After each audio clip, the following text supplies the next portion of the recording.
سحر کئی طریقوں سے ہے، پاک کلمات کو ناپاک کر کے، جیسے قرآن کی آیت کو نجاست سے لکھتے ہیں، اور آیات کو الٹ کر، سورۃ لہب کو الٹ کے لکھتے ہیں، فیل کو الٹ کے لکھتے ہیں، اور خاص قسم کی گردش دے کر ایک شخص کی طرف متوجہ کرتے ہیں، اس پہ آثار ہو جاتے ہیں۔ اور کبھی ایسی ریاضت اور محنتیں کی جاتی ہے جس سے لوگوں کا دل و دماغ معوف ہو جاتا ہے اور وہ ساحر کے کنٹرول میں چلے جاتے ہیں۔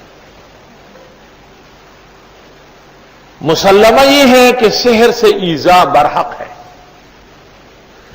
السحر یضر کما یضر احد احدا کما یضر الانس جنا والجن انسا، فخر رازی وغیرہ فرماتے ہیں۔ جس طرح کلاشنکوف کی گولی پستول اور بندوق کی گولی نقصان پہنچاتی ہے، تیر اور چھرا نقصان پہنچاتا ہے، اس طرح سحر سے بھی نقصان ہوتا ہے۔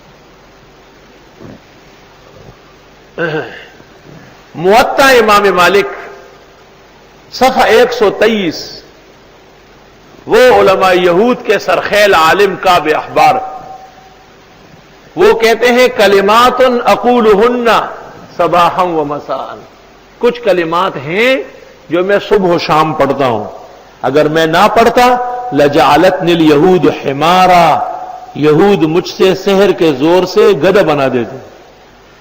بقوت سحر ایک انسان گدھا بن سکتا ہے۔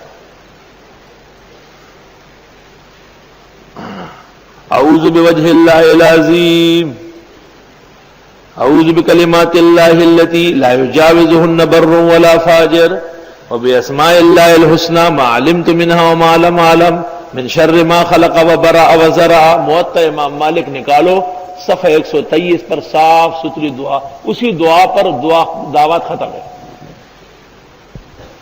اعوذ بوجہ اللہ العظیم الذی لیس شیء اعظم منہ وبکلمات اللہ التی لا یجاوزہن بر ولا فاجر وباسماء اللہ الحسنی ما علمت منها وما لم اعلم من شر ما خلق وبرأ وزرع۔ آیت الکرسی اگر خاص مقدار سے پڑھی جائے ہمیشہ تو سحر، جن، بھوت، شعبدے، سفلی، تمام کے تمام ٹوٹکے اور شیطانی اعمال سب ختم ہو جائیں گے۔ لیکن یہ ایک دن دو دن کا کام نہیں، عمر بھر کا وظیفہ ہوگا۔